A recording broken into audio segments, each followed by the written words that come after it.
That's right. I'm back. We're back to reviewing beers. It's gonna be great. I'm excited. Honestly, this beer right here is one reason why I'm like deciding to get back into it. I've heard great things about this. Today I've got the Cookie Exchange Milk Stout from Great Lakes Brewery. I'm gonna pop it right open. Let's just get right back into this. I'm excited. Got a great selection of beers that I'll be trying. Let's pour it in this nice little glass right here. Alright. Very dark. Very dark in color. It is a stout. Let's read what the label, everything says on it.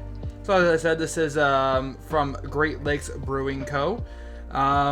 Cookie Exchange Milk Stout. Treat yourself to our seasonal milk stout brewed with a special rotating cookie-inspired flavor. So I'm guessing that indicates that this isn't the same as maybe what they had last year. Looking for anything else on it that might be of note.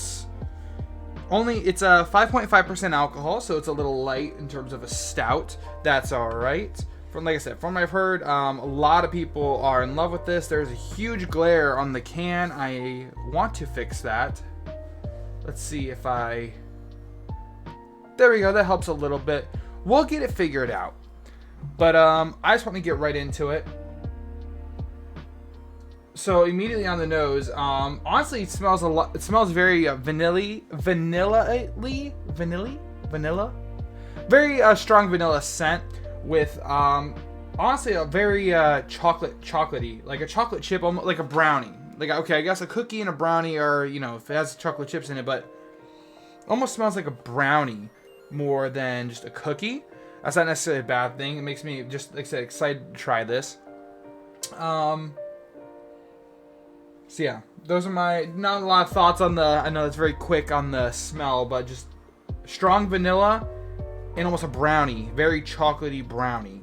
We're gonna go right for the taste and see if it matches what it says on the can.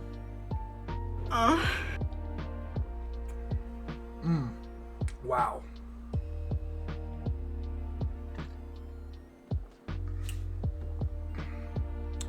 That is so easy to enjoy. Yeah, I will say it is very sweet. That might be turning off to some people. With that, so milk stout, vanilla, notes of vanilla. How much does it taste like a milk stout? Very much so. It's sweet and creamy with that vanilla taste. A little bit of that nutmeg, but I'm pretty sure almost every Christmas ale is gonna have just a slight little nutmeg taste to it. But of course, you still have that strong heartiness that you get from your typical stout, even if it's like I said, only at 5.5%.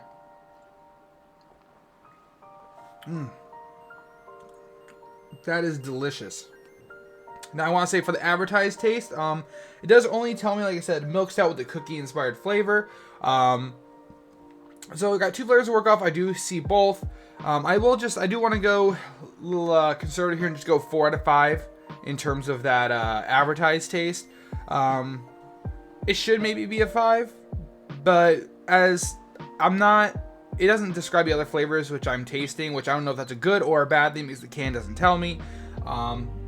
Not that the can necessarily has to. Again, this rating isn't necessarily a good or bad thing. It's just, hey, let's do out of 5 based off of what the can says. Now we go into my personal enjoyment.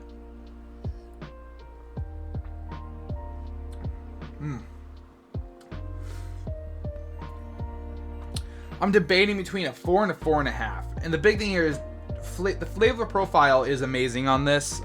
There's just no getting around it. And I think they've done a great job putting this cookie taste into a milky stout and putting it in a beer.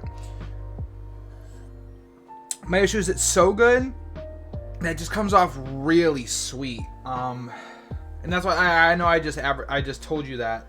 And I do like sweeter things. It's just it'd be hard to see myself drinking more than 1 pint of these at a time.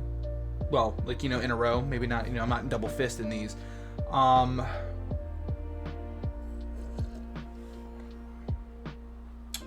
You know what? We'll go with a 4.5 out of 5. I don't want to dock it a whole point for being overly sweet when I think that's kind of the goal here. That's just where it gets into that. But again, I think I've described it before. It's been a while since we've recorded these videos, but that's how my personal taste and enjoyment is. I do like sweet. I think this is still really, really sweet, but not enough to be like, okay, that's a point off. It's doing its job. I enjoy it. Just maybe not 13 of these in a row. So now we get into the fun category. I'll need to pour a little bit more in it for that. I know it's kind of a dirty pour right there, but it's all right. It's a stout. It ain't got no bubbles in it. It's a stout, you fuck. It doesn't have bubbles in it. Play that video. Anyway, now we get to do the chuggability. You know, can you walk in and chug a lot of these? Can you get messed up off of this really quick? So again, 5.5%, nothing crazy. It's a 1.5% more than your typical shitty ass Bud Light. So let's give it a little chug.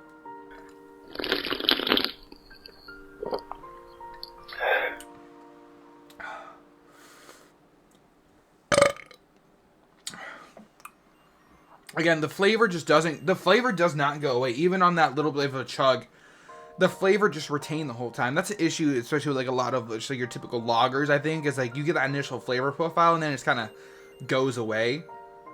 This one, that flavor just stays and it's delicious. But again, it is very sweet. I'd say probably the fairest rating for it would be probably a 3.5. I think you could easily drink a lot of these. You could easily chug it. You could at least easily chug one. Maybe if you're a little crazy too. After that, I wouldn't. You'd probably be very bloated, almost feel kind of sick because of that sweetness of it. But like I said, it's just my final thoughts. This is a really delicious beer. Honestly, I'm really glad this is the first one I get to review coming back. I definitely think I'll need to stock up on these before the end of the season, the seasonal that this is a part of. Now, let's add up those scores real quick. Alright, technically I really didn't need to do that if I would have just done the math in my head. But it comes out to a 4 out of 5 with everything combined. Yeah, amazing beer. I already gave you my final thoughts on it. If you have a way of accessing this beer, go and get it. If you don't, you're really missing out. Anyway, that's all for me, and I'll see you guys on the next beer review.